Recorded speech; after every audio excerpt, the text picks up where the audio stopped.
Hello everyone and welcome back to our channel. In today's tutorial, I'm going to show you how to collaborate on GitHub.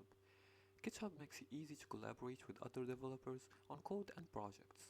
Whether you're working on an open source software or private team projects, collaboration is key. Now in this video, I'll show you how to collaborate on GitHub efficiently.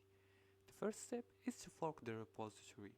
Now after you log in using your account's credentials in GitHub, navigate to the repository you want to collaborate on.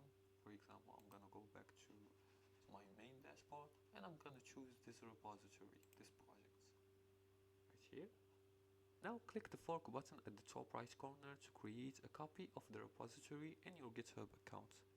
You're gonna click this button right here. As you can see, I cannot fork because I own this repository. Now if you don't own a repository, you'll be able to fork the repository. The second step is to clone the repository. Now on your forked repository, click the code button and copy the URL for cloning and open the terminal and run the code git clone URL. As for the third step, create a new branch. Now inside this repository folder, create a new branch to make changes, and this isolates your work from the main project. As for the fourth step, make changes and commit.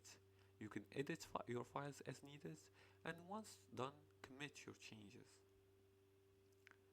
For the fifth step, push changes to GitHub. Just push the changes to your GitHub fork and then create a pull request on GitHub by going to your forked repository and clicking compare and pull request